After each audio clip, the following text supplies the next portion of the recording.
talking about one of my favorite shows, The 100. This is a review for Season 4, Episode 2, Heavy Lies the Crown.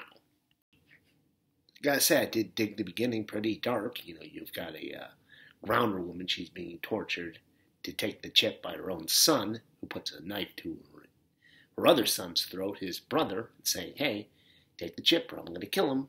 Then he kills him because Allie's right there standing next to him. And of course, you look down and you see he's also killing his father. And of course, at this point in the story, Allie realizes Clark is up to something, so she disappears. And I guess this is around the time when the city lights shut down because all of a sudden the guy realizes what he's done. He's freaking out. He goes to his mother, but she's dying too. And she says, avenge me. Like I said, that's some pretty dark stuff. Guy wiped out this whole family. He's going to be pissed. Who's he going to be pissed at? The Sky People, of course. So, basically, two storylines that we're following tonight. We had what's going on in Polis, where the one guy at the beginning who killed his entire family under the chip control, turns out he's a leader of one of the factions, Truca, whatever they're called. His ambassador wants to kill King Rowan. The guy's mulling it over. And we also have Bellamy and his group. They've got to go off into Ice Nation to get something to put together so they can save themselves in the long run. Yeah, it's just some MacGuffin. I could go back and watch the episode again and figure out what they were talking about. But it's something. It's at the farm station. They got to go get it. Okay, so we'll start with the mission into the Ice Nation, where we see Bellamy and his group. They get to this cliff, and I look over to the ice station, and it's been taken over by grounders. And they're trying to figure out a way in without getting into a firefight with these Ice Nation grounders. And in no time, they're captured by said Ice Nation grounders. And taken back to the ice station when we find out that this group is kind of, I guess they split from the rest of the Ice Nation because, Bellamy's like, I got this thing from the Ice King, and the guy's like, I don't care. But, the guy's like, okay, just get this machinery and leave. And as they're going through the station, they find out that the Ice Nation people are into slavery. They got people working in the back, and one of them used to be a guy from the Ark who Brian, Miller's boyfriend, recognized. And from there, so they decide that they're going to use the thing that they were going to get to save these people, because basically it's a bomb. So they walk it out of the slave chamber, drop it on the ground, set it explode, fight their way back to the slave chamber, lock the door. That blows up most of those Ice Nation guys, and then they had the one chief, they beat him down. And O'Brien was saying that this is the guy who killed Monty's father. Monty should kill him. And then Monty's like, oh, I got to do this.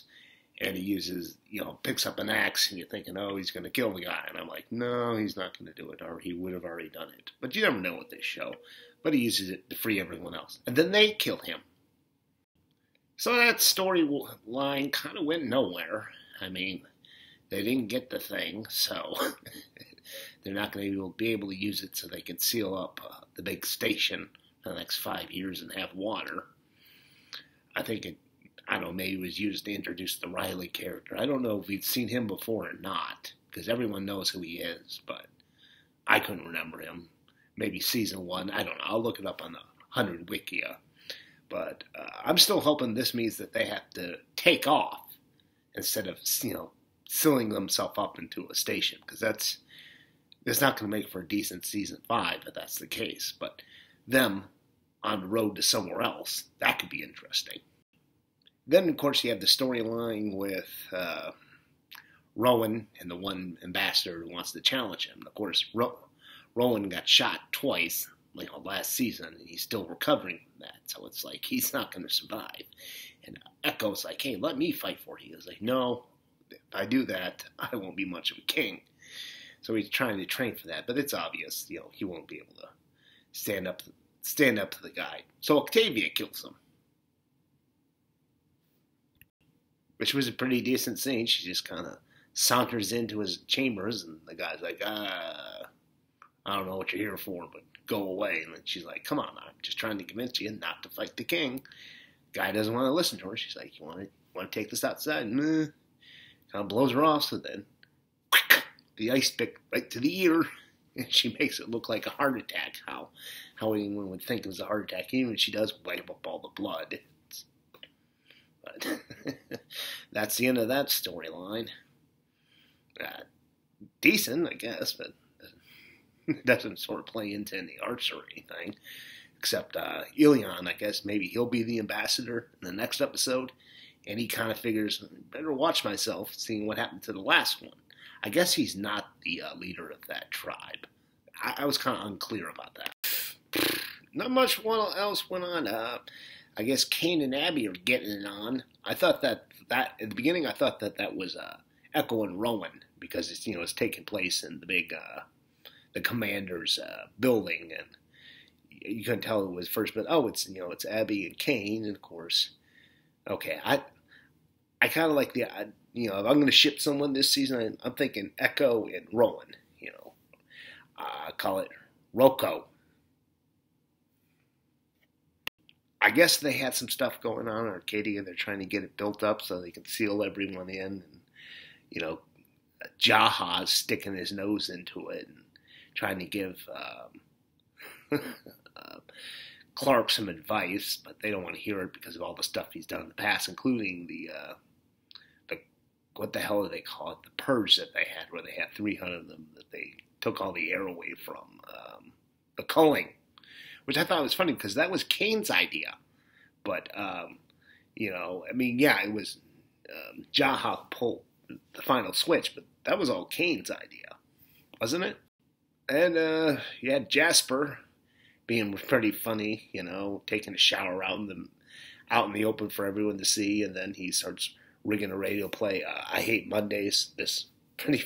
I don't know if you call it ironic. It's a song about some chick who shot up a school, killed 2 people, and when they asked her why she did, she said, "Because I hate Mondays," and someone turned that into a song. It's like that Foster the People song about all the kids with their kicks. Yeah.